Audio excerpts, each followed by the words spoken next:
Please support the journey. We're on Venmo at BL Comedy, and we are on Cash App at $Big Laugh Comedy. All the proceeds go to comedians and production crew. Keep us alive, keep us going, keep the journey going, keep wandering. Thank you, guys. Alrighty, everybody, welcome back to another episode of Journey and Wander. This is episode 5 and the end of the line. So we've gotten to meet a lot of people. 4 different people so far. We've got the 5th one today. So we started off with Cody Parr, and we talked about him, and then he introduced us to Carter Anderson, and we got to talk to him, who introduced us to Rochelle Cochran, who introduced us to Amanda Lynn Deal, who now introduced us to this week's guest, Lucy Tollefson, everybody. Hello. How's it going, Lucy? Good. How are you? Not bad. So, yeah, we were just talking before this. We're both engulfed in smoke here in the Pacific Northwest. You're in Seattle, right? Yep. I live in Seattle. I lived here for 4 years. So there's been a big fire once a year, I feel like, but this is definitely the worst it's been. So just talking to Amanda last week and Rochelle, was Portland your old stomping grounds, and now you're in Seattle? No, I'm originally from Madison, Wisconsin. Oh, okay, gotcha. And I go to Portland, I try to go down there every couple of months. It's been a while since the pandemic and everything. I haven't traveled or anything like that, but right. Yeah. It seems like Seattle and the Portland communities are pretty interconnected. Bend is kind of the redheaded stepchild here over the mountains, but anyways, glad to have you on. You were I think I'm trying, because we did have some schedule changes. Usually, the first guest or the guest suggests the next guest. And for you, I think you were originally suggested to us by Rochelle Cochran, who couldn't make it. And then we had a last minute dropout on another episode, and she was able to make it to that one. So, you were initially suggested to us by her. What's your guys' relationship? We've done some shows together, and I like all of her Instagram posts. Yeah. But yeah, I don't know. She's cool. Amanda's really cool too.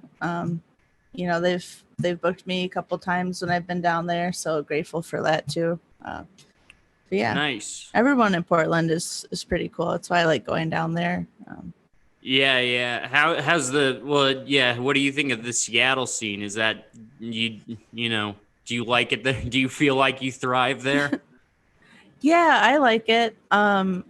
Everyone, when I first moved here, I was pretty nervous. I didn't really know anyone, so they were pretty welcoming scene, and everyone's pretty supportive of each other, which is cool. I mean, every comedy scene has its drama and bullshit and stuff, but it's a pretty cool group of kids. So. Oh, nice. Yeah, I've had one show there, and it was on the first sunny day in 4 months. So absolutely no one was there. It was just the comics. And I mean, I was already in Tacoma, so I kind of just took the show sure. And man, I was like, oh, that's my only experience with Seattle, unfortunately. Hope to get some news soon.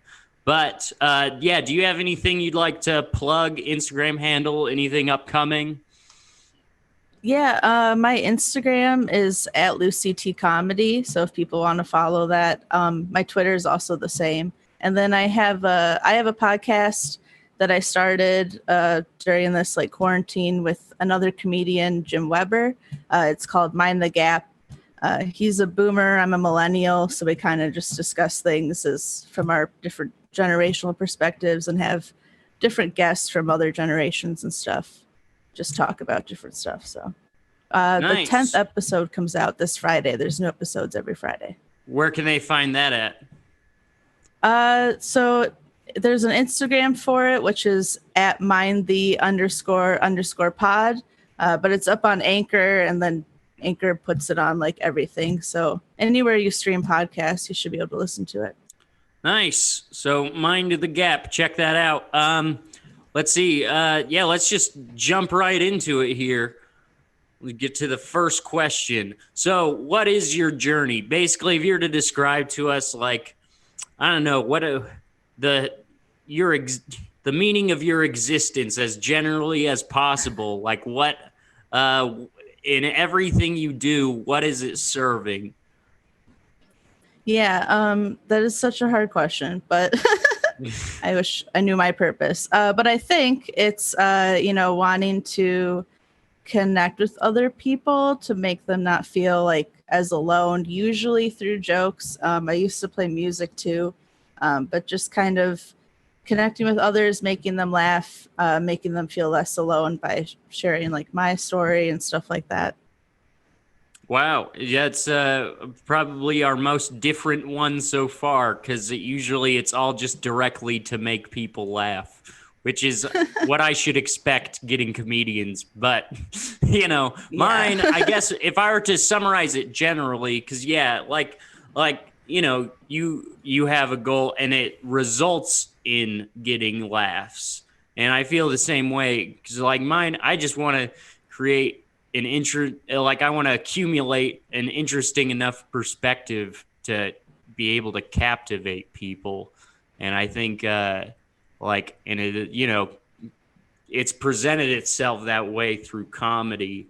And, so when you talk about like wanting to connect with people, like, I don't know, I guess how, like what other products come from that besides, getting laughs? Well, like I did mention, I used to play music, so that was like kind of a different way of trying to connect with people and stuff. So there's that. I have made people cry like with my jokes, but not in like a bad way, I guess. But they're not laughing, they're like crying. They're laughing so hard they're crying. But yeah, I don't know. I think laughter is the best one to get, though. I feel like it's the most I can't think of the word, but instantaneous. It's like it happens right away. Like if I write a song, someone could be like, oh, I heard that song and I thought about it and stuff. But like laughter is like right away, and you know that you're connecting with them right away. Right. I mean, yeah, I'd have to agree, but I think sometimes, especially, during, obviously not in like conversation, but in stand up, sometimes applause feels a lot better than a legitimate applause, like after, like an applause break, as they say. Mm-hmm. That sends shivers down your spine. I mean, but yeah, like getting laughs, I think, I don't know. To me, it's always kind of presented itself as it's just a real efficient form of validation. It's so quick. Yeah. And yeah. Yeah, exactly.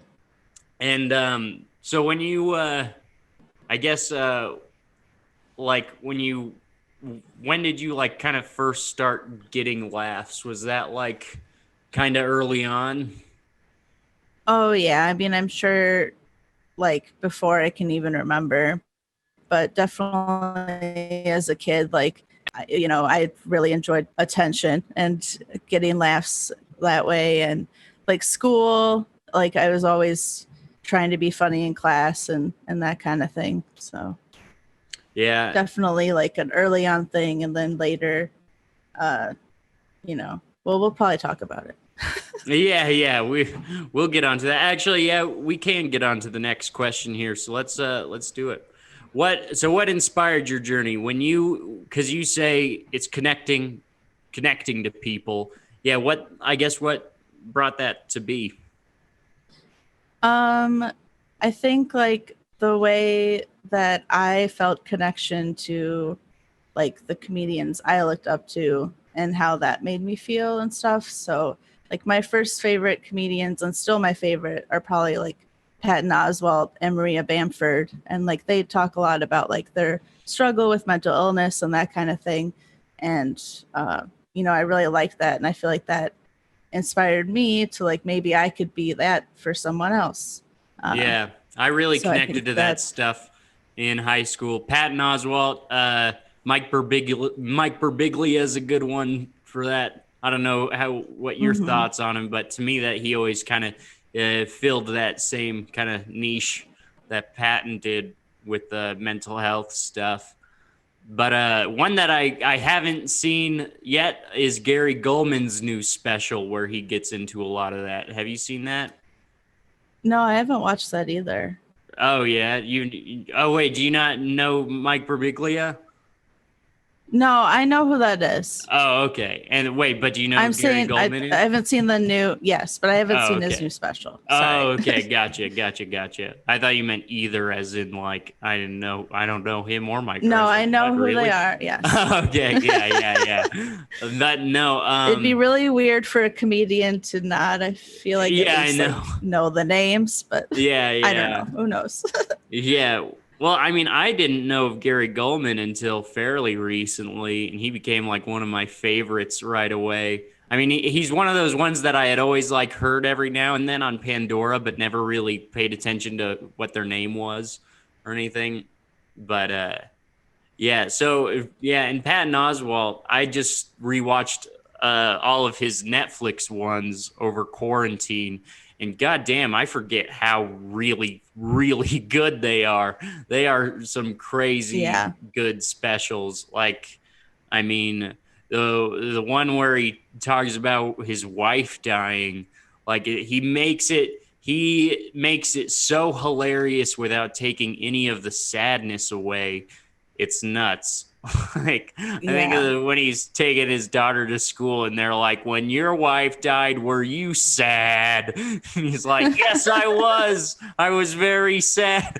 Like just all that stuff is just I don't know. He's so good at that. Is that something you do in your personal stand up? Is try to connect? I don't know. Do you talk about mental health issues or just life problems and whatnot? Is that kind of your forte? Yeah, I try to. Like I lost my mom several years ago, so like that's like a topic I'll try to talk about. I think mostly I just try to be like as real and truthful as possible. I think that's like what I really like about Patton, for example, is that he's just honest. And I think that's like a thing that people really like about comedians is when, they're not making stuff up for jokes. It's just I'm, telling my joke. It's my real life kind of thing. I don't really do so much like storytelling, but I do talk a lot about like my personal life and that kind of thing. Oh, nice. Yeah, I do one-liners and barely any of my jokes are real, but I don't I have a couple, but It's okay. yeah, but I usually spend a lot of time spacing out into a whole nother reality, and then I go, okay, I'll just use that as a joke. But yeah, so it's I don't know, it's always interesting to me people who do jokes about their real life because I don't know, it's something. I mean, I guess I have a couple, but like I don't know. Maybe I'm just not very good at finding humor in my own life as much. But I just, I don't know. It's always fascinated me when people execute it really well.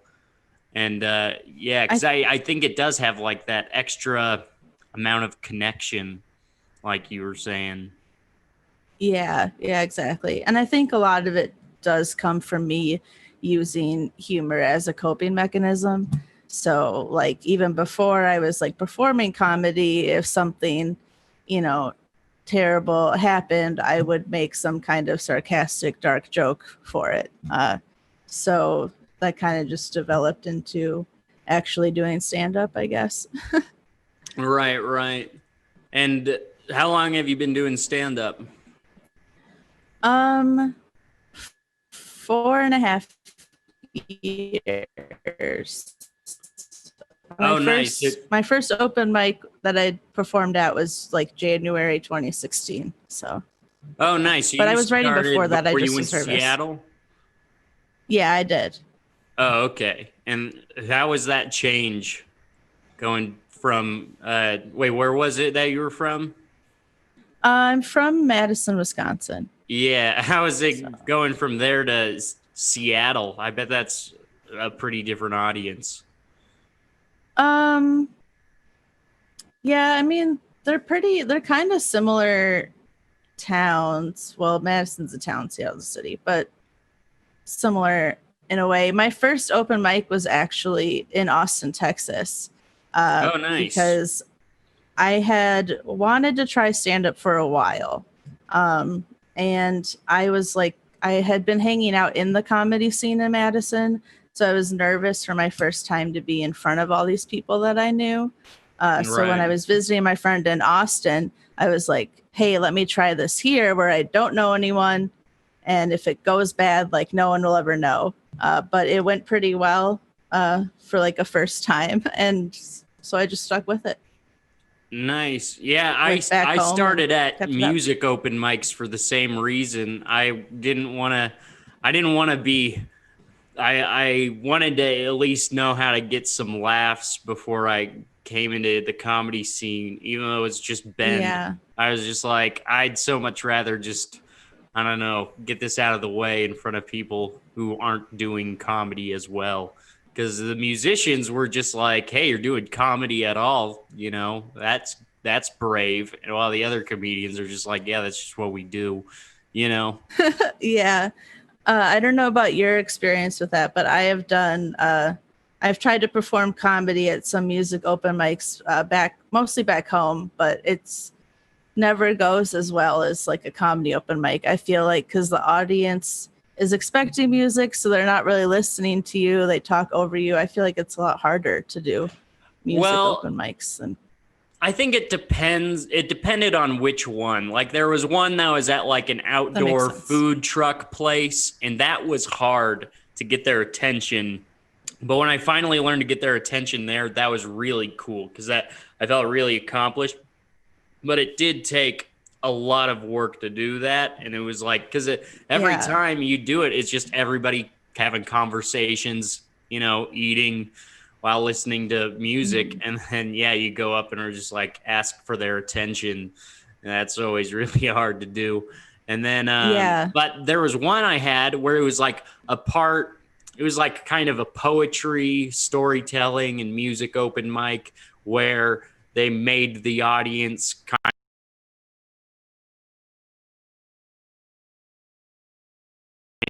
of the everybody at the coffee shop. They told them all to pay attention and that this is a show, and those ones were great. I had great experiences with those. But yeah, and like I said, it kind of I don't know. It depended on the one. There was some good ones, some bad ones. Some ones would be good some weeks, and some would be bad some weeks. But I the only frustration I had is musicians do not understand comedy at all. They are the worst. Yeah, like I don't know what's the worst like because comedians run into the thing all the time where people suggest bits to them. They go, hey, put this in your Mhm. little skit. You know, you Yeah. hey, what's the worst one you've heard? Because I think I can top it. Oh, I don't even know. I try to just forget them right away. So Really, I can't even think of one. Yeah. Do you have a good one? yeah, my favorite one. It's the one. It's probably the only one I remember, just because I thought it was so. It was so bad. It was hilarious that he was actually suggesting this. It was kind of an older guy, musician, and he would always be giving me pointers on comedy, even though he had never done it, which was always super frustrating. And you're just like, all right, thank you. And then, but he goes, man, so I was with my grandchildren and I was going like, hey, look, I'm a grandpa with no teeth. You know, I put my lips like that. He goes, you should do something with that. And I was like, all right, cool. And like he thought, like, just because it made his grandkids, like his 5-year-old grandkids laugh, that it would be good to do on stage. I was just like, man, I can tell you really felt hot shit while making your grandkids laugh, but that'll cut it. Just me making a silly face. But and that just being the whole premise of a bit, I just thought was I don't know. I always had some weird ones from comedians. Some would try to be cool. They would just be like, "Oh yeah, I like this kind of comedy, this comedian," and then some would just outright suggest stuff to you or ask you to do covers of jokes, and it's like, or they would be like, or it would be people going like, so you got any new material? You need to be writing more. And it's like, dude, you do covers every day. You don't write any songs. What are you talking about? And you do the same covers all the time. Like, whatever. Learn a new song. Yeah, I know. I was like, if you're doing a cover of a song, I feel like you could come up with one a week, but at least. But yeah, wait. So, what's your experience with music, though? I played music for a little bit. I had like a little band and stuff, but I didn't really get anything out of it. Like we didn't really get any shows, or like we played in some basements. That. I really liked writing music, like writing songs or poems. It's different for me than writing comedy. Like I did say I use comedy as a coping mechanism. If it's like something where I'm not trying to make some kind of dark joke about it and I just want to be serious, then it would probably form more of a poem, or in that case, like songs. So yeah, I played music for a couple of years around the Madison area. What did you play? But, mainly guitar, but I played, our band would like switch instruments. So I played like keyboard and like random percussion things too and stuff like that. Banjo for one song. Yeah, I had a little rock band in high school, and we had like shows, but it's not like they were good. I mean, we would do open mics at this one place, and they'd have us do shows on nights where they knew nobody was going to be there, like the night after Halloween. It'd be like like Halloween on a Friday night, where the Saturday night afterwards, nobody was out. Yeah. Like, it was like, and I remember that gig specifically. I was like, hey, so do you think anybody's going to be out the night after Halloween? He goes, oh yeah, people will just party all weekend. And it's like, nope. And we'd be performing from like 10 p.m. to 2 a.m. and we weren't even 21 yet, so we just have to go in and play, and then we'd go take a break and have to sit outside, and it's Bend, Oregon, so we'd be freezing, and it was but I mean, they're good memories, but yeah, it was just not fun in the moment. It was just like, we just have those kinds of shows, like performing for maybe like 2 or 3 people in the bar, and then one of them would belligerently yell, "We suck," and we just pack everything up and go home. But and music wasn't something I wanted to work really hard like I did comedy. Did you feel the same way, that you wanted to put more work into comedy? Yeah, actually, before I did music, I wanted to do comedy, but I was like 18. I didn't really know about open mics because I wasn't going to bars and stuff. So I kind of started playing. I taught myself guitar instead, and started like playing music and stuff. And I was into it for a while, but once I started doing comedy, I like was way more like focused on it, way more like, I don't think there's anything in my life that I've stuck with for this long or been like this passionate about, to be honest. Like even like with music, it was still like more of like, I like doing this, but comedy, it's like it's my everyday, like what I think about every day, kind of.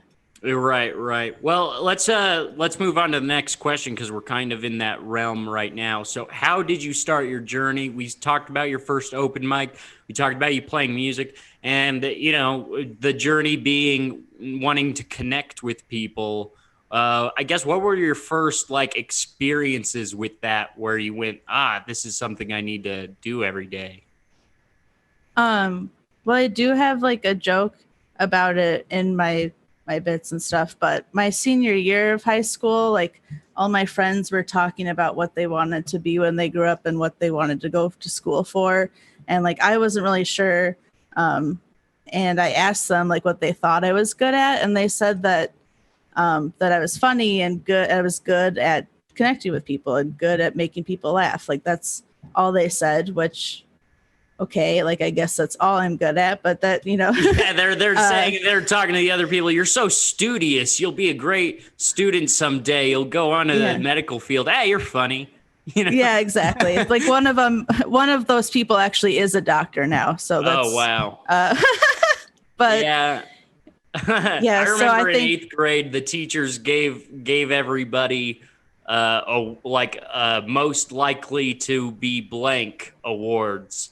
And they would give people like most likely to be best in class at Harvard, most likely to be a surgeon. And then mine was most likely to play in an AC/DC cover band. Oh, no. And then, yeah. And I was like, wow, all right, cool. Maybe I shouldn't have been so mean. Yeah, that's too funny. Yeah. But yeah, after they said that, I like actually thought about it and I was like, they're right. And like I said, I was 18, so I didn't really know about open mics or anything at the time. But I started working somewhere where a couple people were doing comedy regularly. So that's how I started to like kind of tag along, see what it was like, and eventually got the courage to start. So. Oh, nice. But it took a couple of years. Yeah, it's an interesting shift when you realize how to start, because when you're not a comedian, or when you haven't considered doing comedy, you look at comedians, you go, what, they're all at least like 30 something at the very least, and they're people I recognize from other things. So maybe they were just celebrities already, and then they just started doing comedy. I don't know. And then to me, it was podcasts that showed me like, like when people just talked about starting comedy on podcasts, where I was like, oh, okay, that's how you go to open mics. And you start at the very bottom, and then you kind of, just keep doing those till you get some shows. And that's kind of, I guess, what inspired me to do it, because it made me realize, you could just be anybody and start doing it, And it made me realize that I should start before I'm 30 something. Yeah. Yeah, I didn't start till I was, I guess, 24 or 25. I was 24 turning 25. So yeah, 4.5 years ago. But, I wanted to start when I was 18, and then I just took 5 years to play music and do other stuff, and then remember that I wanted to do comedy. And then, it's ever since then, it's just been all I wanted to do. Nice. Yeah. And have you done comedy since since COVID and whatnot? Have you been in front of a live audience?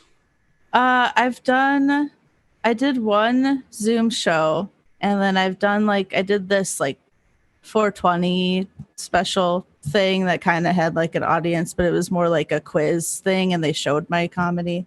That was for Club Comedy here in Seattle. It's one of the clubs. They did like they were doing a video series for a while, and then I did a Zoom show. It was like fine. It was fine, but it wasn't the same, and I just haven't been like really seeking out doing any more of them since then. Right. I've just kind of shifted my focus to working on my podcast. I started that up, and then doing more like writing pieces for trying to submit to places and stuff like that. Stuff I can do that isn't live performance. Yeah, I did one show where it was on a stage but no audience, and they had a camera that they were like, and they were uploading it at a later time or whatever. And that was just so bad I didn't even try any of the Zoom stand up. But then I got asked to do some shows on this network, Big Laugh Comedy. I was a guest on a couple episodes, and I really enjoyed doing the shows with formats. Like, I mean, this one is like looser conversation and not supposed to be as funny, but like it's but like in the meme time was great, and like that, like where you just like making memes out of pictures and putting captions on things, like that kind of thing was a lot of fun, just to be in a call with people and even getting laughs with just the people in the call was really something that kind of kept me going during the thing. Did you like, was it like making friends laugh a big thing to you? Yeah, my friends and I have been doing like Zoom Quiplash parties, which is kind of similar to it's like a game, like, do you know Jackbox games? They're yeah. So there's Quiplash, there's all these other ones. So it's a group of like 8 of us or so, and they're meant to be funny games. So that's kind of been a substitute for getting that kind of, stuff filled, is making my friends laugh through that kind of thing. So and it would work, I think, as like one of my friends did do like a Quiplash show at a theater here with like some comedians. So I think like definitely those kinds of online shows where it's more of a game or something, I would like, that would be fun to do. But I feel like the just straight like trying to do stand up has been like really weird, at least in my experience. It feels too desperate, like you're taking way too many steps to do it, and it's just like no, I've been doing something similar with my friends, but we do watch parties. We'll watch movies or like whole seasons of things, and it's like, and then we also have like a tabletop simulator where we played board games and stuff, and that was fun too. That's cool. Yeah. And it's just, making them laugh was just a nice little spark of hope every now and then. But when I started back stand up like a few weeks ago, because like I qualified for this competition before COVID, and then I just assumed it was canceled. And then they're like, hey, the finals are in a week. And I was like, oh, damn. And then so I just started up again. And man, the first like time, because I just hosted open mic my first time back, and that was like, towards the end, I was kind of starting to get it again, and I was just so giddy I couldn't sleep that night, and I like wasn't even tired the next day, like, and before that I just had this, and I don't know if you've been dealing with the same thing, but like without stand up for a while, I was just like, man, am I sure this is what I want to do? And then I did it again and was like, yep, this is my life. Yeah, I know, I agree with that for sure, because I feel like I've filled that in with like writing. I've been doing like some writing classes from Second City, like the Second City in Chicago, they do online classes. So I've been doing like writing for late night and like satire writing, so that's been like keeping me busy doing comedy related things that isn't like performing, and like getting in the habit of like writing jokes based off of headlines and stuff like that. So other aspects of comedy is kind of what I've been focusing on, since I haven't had like a stage to go on. Right. What's your thoughts on COVID material? Because I see a lot of comedians on social media saying, don't be doing COVID material, leave that to the pros. I think if it's a good joke, then, share it. Yeah. I think every time there's like a big news event and I scroll through Facebook, I see the same 30 jokes every day. So you could say that about anything, but if it's a good joke, put it out there. That's my thing is like, yeah, they're like, if it is a good joke, just say it. Because the thing I hear a lot too is, oh, we don't want to be at open mic listening to your shitty COVID jokes. And it's like, really, is that worse than hearing their shitty jokes about anything else? I don't think Exactly. so. If it's bad, it's bad. If it's good, it's good. And Yeah. like, and then people, the other thing comedians say that bothers me is when they say audiences don't want to hear it. And it's like, have you seen literally any meme on Facebook?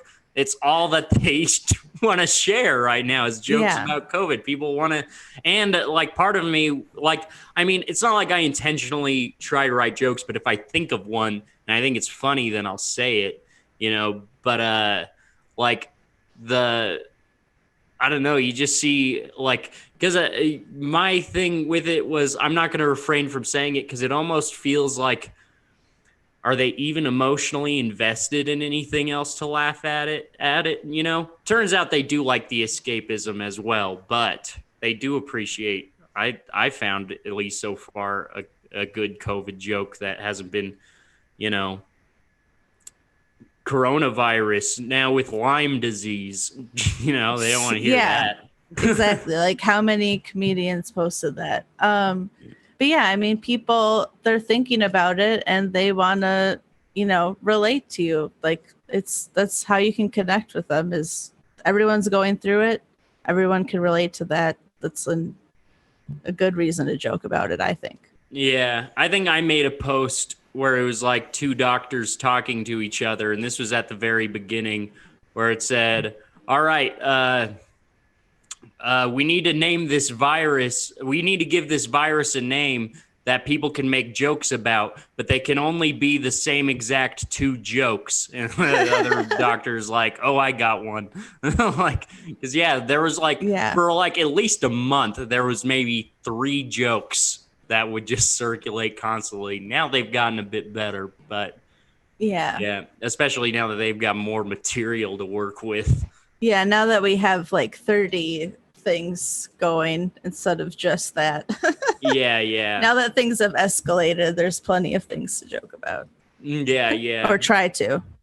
I remember, Corona used to be my go-to beer.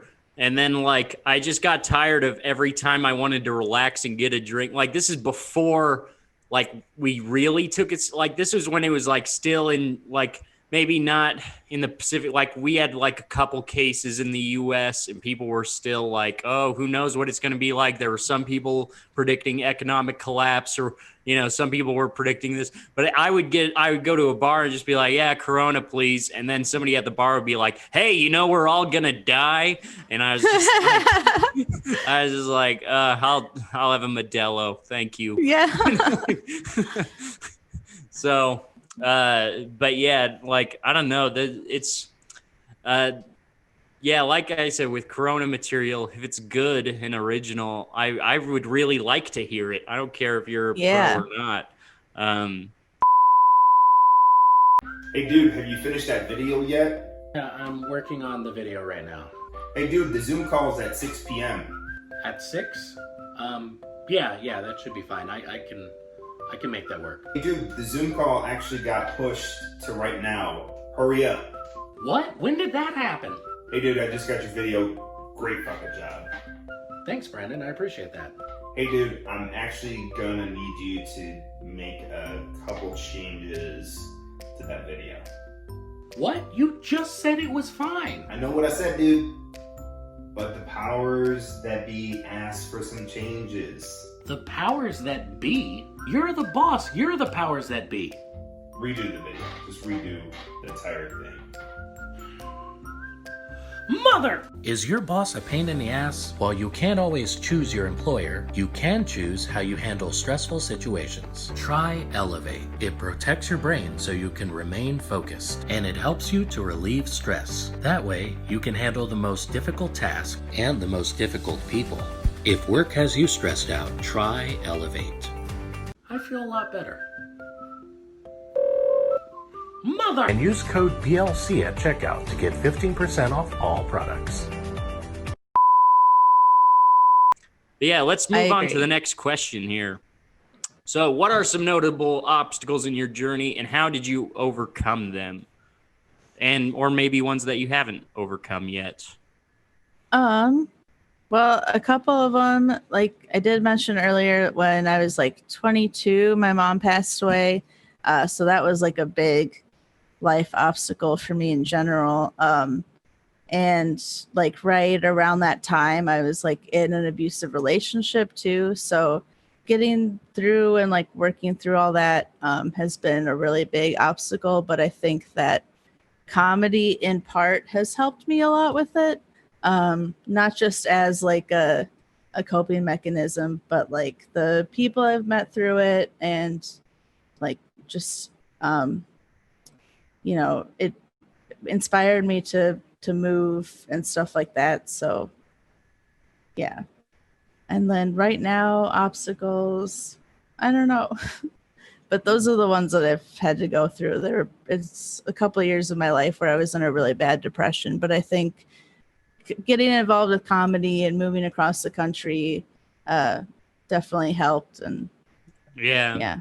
And you said comedy helped a lot. Do you have like good camaraderie with your fellow comedians like right off the bat? Because that to me was one of the most like enlightening experiences I've had. What is just talking with other comedians. That's like it's something that I just like need every now and then. I realized, or else I'm not right on track. Was that a big deal in your experience going through tough things? Yeah, especially because I never really felt like I had fit in with a group much before. And when I started doing comedy, like I did feel I found a place where I was accepted, and people, believed in me and thought I was funny and like wanted me to work through my shit and get better. So yeah, I definitely think it's like not just like comedy itself, but all the people like involved in it and everything. And I like how they all help each other and support each other for the most part. Yeah. I mean, obviously, with any big group of people, there's going to be inconsistencies, but like, the Bend community is pretty small. It just feels like church. Like, I don't know. Like, if I had a kid with me, I would constantly be like, yeah, 5 more minutes, and then just talk to people for a really long time. Like, I would, yeah, I definitely feel like my mom at church when I'm at an open mic, just talking. That was like one of the best parts about coming back, was just talking to comedians again.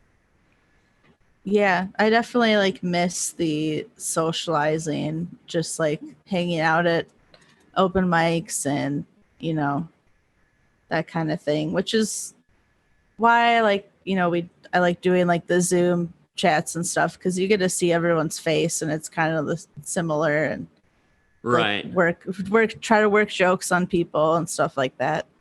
Yeah. But yeah, I do miss the in-person community of it. Right. And yeah, it's crazy. I mean, Bend, it's nice because like right now our open mics, they aren't advertised, so it's all old comedians, like no new comedians. And then there's which is, I mean, obviously I wouldn't want to have that all the time, but I kind of want it all the time. Yeah. Okay, there can be one new one every year, and that's it. Yeah. We have a big trial and we chant, and we as they walk in with those fire sticks and whatnot. Yeah, we'll make a day of it. But yeah. And then but like, so it's all like old, and then our list max is like 10, which is nice because that's about the amount of people who sign up every week anyways. And then everybody could bring like a +1, and then so it's like it's not and if we do a venue that is usually closed on the day that we do open mics, and they just open it for us, so it's very like, it doesn't feel dangerous. Like, I hear a lot of people from bigger towns like, yeah, is your open mic worth getting sick over? And it's like, yeah, well, it's just 10 of us in a room. It's not that Like, I mean, I Yeah. work in food service. It's not nearly as dangerous as what I do every day For 8 sure. hours a day. Here, though, I feel like it's like 30 people, and I don't want to share a mic with 30 people. Oh, yeah, So- yeah. Yeah, I mean, But I mean, they're not disinfect the even mic. happening here right now. So Yeah. It's funny because they disinfect the mic in between every comic, but it's a room with 10 people in it. So when last week, the guy disinfected the mic and I went up and I stood away from the mic and I just said, and because everybody could hear me without it, I was like, thank God they're disinfecting the mic. I have no idea what we'd do without it. Yeah, so I don't know, yeah, we're taking the precautions here, and it's just smaller. So, and then when you do a show, they sell it by tables. They don't, so it's like you buy a 4-person table or whatever. So everybody's just coming with their group and then they're seated and then they don't even go up to the bar or anything. Like somebody comes and serves them. Like it's very, it doesn't feel dangerous. yeah, I feel like shows would be more like doable than mics, in my opinion, just because like if you're having 30 people every 3 minutes running up in between, like that seems like a lot to try to like disinfect it between everyone. But like 10 people, or like if you have a show of like 3 or 5 comics, like that seems a lot more doable to me. I don't know when they're planning to start it up back up here, Yeah. but Yeah, we'll see. one of the shows that I did, I was hosting and I had a separate mic, like myself. So I would go up and I just had the same mic the whole time. And then in between acts, like a stagehand would just disinfect the mic and put it on stage before I brought on the next comedian. Yeah, I saw a show doing that. There was an outdoor show that someone produced here that did something similar to that, I think. Yeah. And I don't know, yeah, I don't know. I'm very thankful to be doing stand up again and not have to feel unsafe about it. But so yeah, but when what would it take for you to come back, I guess? I think if they just have it going on and it's, safe and they're doing it, like I would want to come back and try to go on stage again. I actually just realized it was 6 months ago today or tomorrow that was my last show. Oh, wow. So exactly 6 months today or tomorrow. I can't remember if it was the 13th What or 14th. date is 6 months ago? I can't count that high. March 14th. Oh, whoa, that's crazy. My last show before quarantine was March 13th in Austin. And, well, I Wow. guess technically March 14th, I was down in Austin doing a show March 13th, and I was just down there the whole weekend. And then March 14th, there was a roast. One of my best comedy friends was moving to Chicago, and they did a roast for him before he left, and I couldn't make it. So what I did was I had another comic wear the same hat that I usually do, and in the middle of his roast, pretended to be possessed by me. And I wrote him a script, and he did an impression of me and just told all the jokes that I gave him, or all the roasts. And then, so that was technically, so March 14th was kind of technically my last one, if you count that. But That's crazy. Yeah. But it's nuts. But yeah, let's move on to the next question here. So, where are you now in your journey? Like we talked about where you started and what inspired you, how you started. I guess if you were to talk to the person who had just done their first open mic, where would you tell them you are now to get them to keep going? Well, right now I feel like it's weird because, like we just talked about, not really doing a lot of performing. Right. I feel like I'm in a weird stance still. But I definitely think like right before quarantine and the pandemic hit and everything, that I felt like things were really starting to pick up. Like last year I did my first couple of festivals. I won this competition here, Comedy Clash. I won that. And so I feel like, and then the new year happened and I was like doing some weekends and all this stuff, and then like the pandemic hit and it was like, oh, now I'm not doing anything, even though I felt like I was really going. Yeah, But what are your what are your biggest achievements? I guess you would tell your, first open mic self.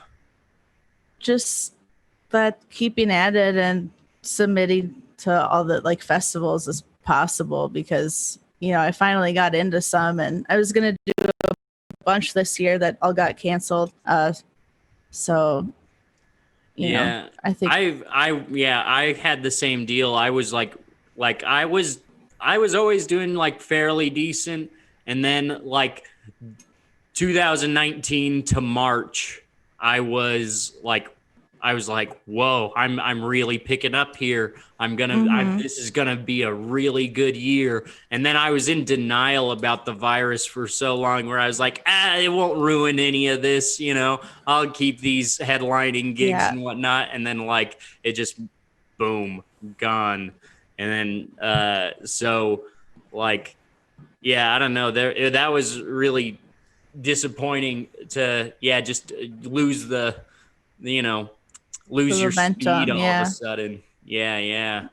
I don't feel like it's not gonna come back. Like I'm still confident like that once it starts picking up again, that I'll start picking up again from where I left off, or not far. Right. But, I don't think that just because I haven't been doing anything, I just like reverse progress or anything. So, and if anything, I'm more focused because I've been just doing other types of comedy, and hopefully it'll come back soon, and then can pick up where I left off.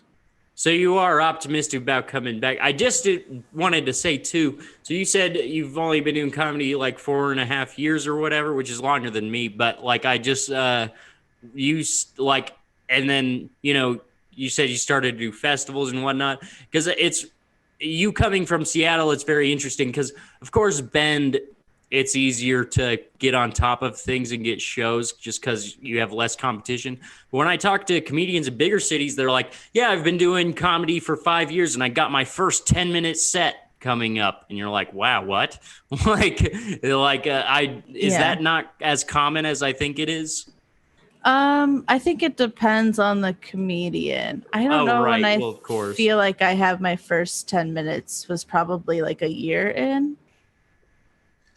Okay. But I'm also very picky about my writing, like kind of if it's not like perfect, then I just like toss it out kind of thing. So I probably had like 10 minutes of bad jokes early on. But yeah, I mean, because in Bend, there's so few comedians, you get offered to do shows that you aren't ready for. And then you just kind of grow into them. Like I had 20 minutes within 6 months. And obviously it wasn't the greatest 20 minutes, but like I just would write some better stuff and then throw the worst stuff out. And then and eventually it just got better and better. But like, yeah. And then I started to get 30s before I was ready for them. And then I just started to grow into those too. Though I do wish there were more opportunities for them here. But yeah, so I don't know. It's just interesting how the growth differs, because I hear that kind of thing a lot with bigger towns. And then you said festivals you've started to do. I've never done a real festival. I did a show that was called a festival, but it was just a show of 4 people in one night. And, but how do you think that did you get pretty good connections from those? Because usually I just get good connections from competitions. That's all I do so far. Yeah, and I like to travel a lot. So like even if I'm not like in a festival, like if I have friends in other cities, I'll like go visit them and then try to get on some shows, or at least check out open mics and make friends with people. So if I want to come back.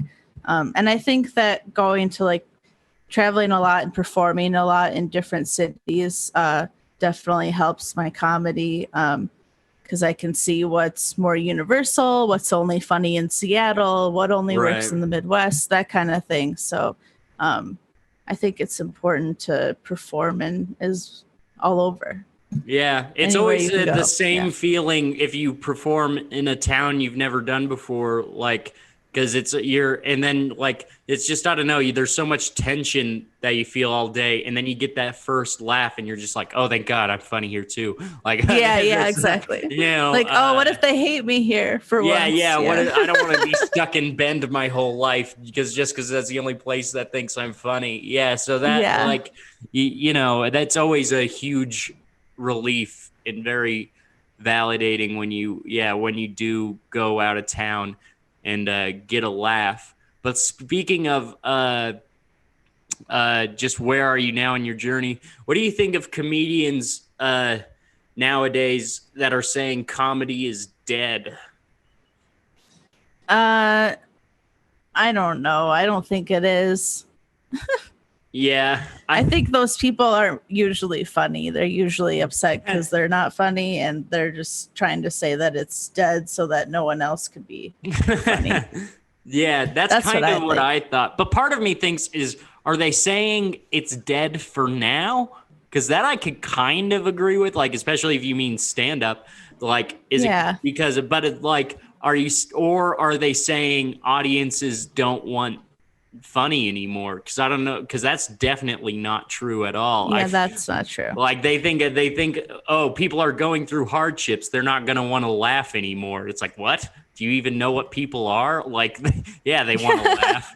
Like, Yeah, are you they want to kidding? laugh more. Yeah, exactly. Like, I was like, this could be the best thing for comedy, you know, because like comedy was getting so oversaturated for a while, and now I feel like once it all comes back, it might be, you know, still going at the same strength, but people won't think it's so oversaturated anymore. People will actually like it. But yeah, I do kind of agree where it's like most comics that I do see saying that, I don't think get a lot of shows anyways.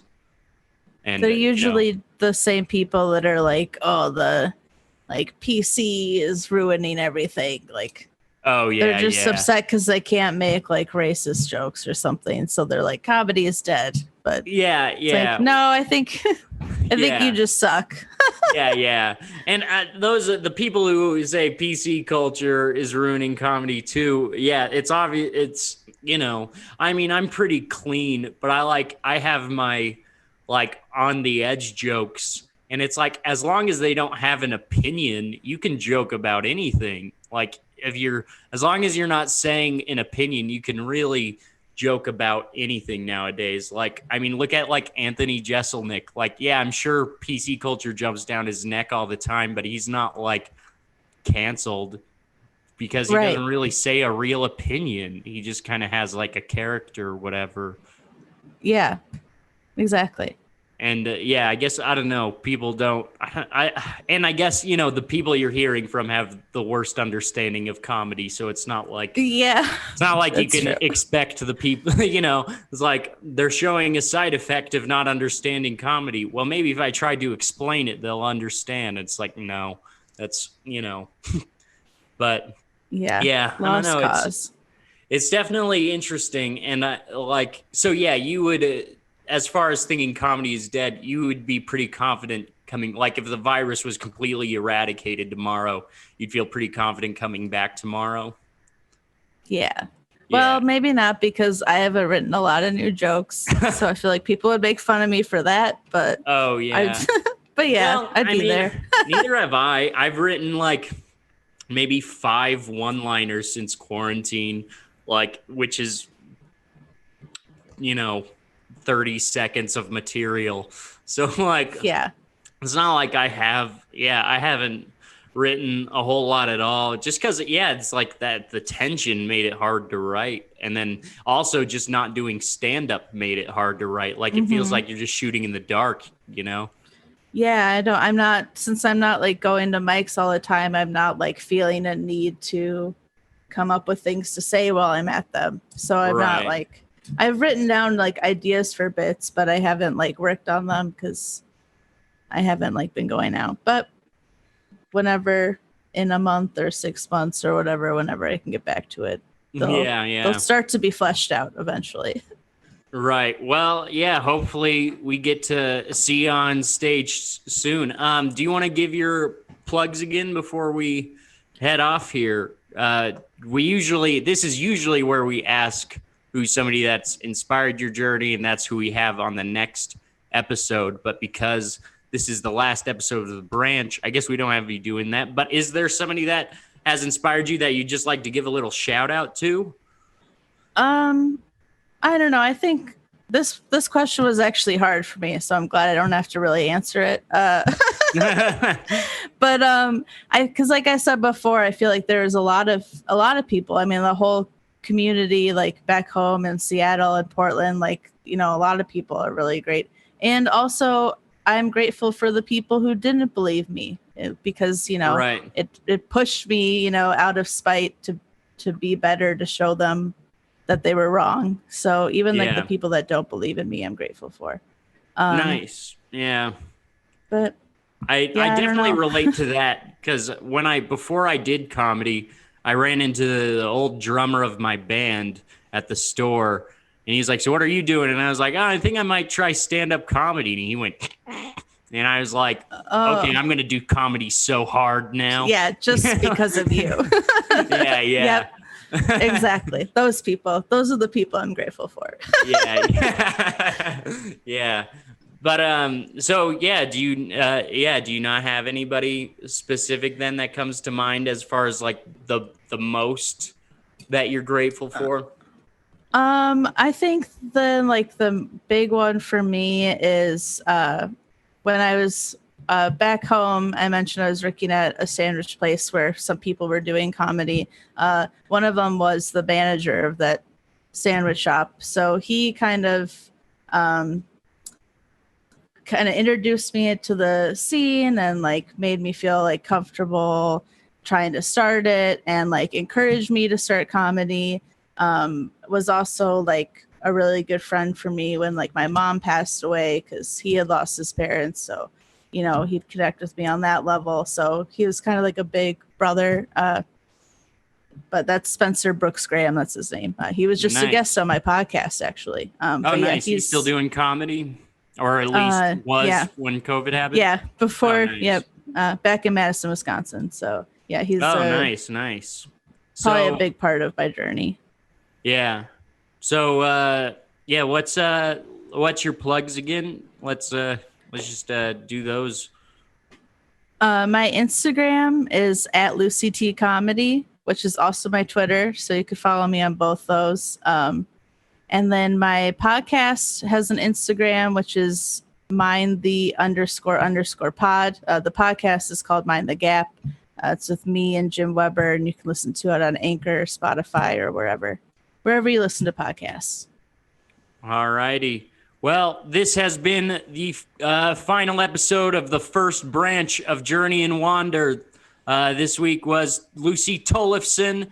Got to talk about her and get to know what got her going. And so thank you guys for being with us for the first season. You can find this, obviously, if you're already listening to it, you know where to find it. But this is a Big Laugh Comedy Network. So, check out all the other shows on there. And we will see you branch 2 very soon. So keep an eye out. I'm your host, Cole Robeson. Thanks for joining us, everybody. Thank you, Lucy. Yeah, thanks for having me. Yeah. All righty. Bye, guys.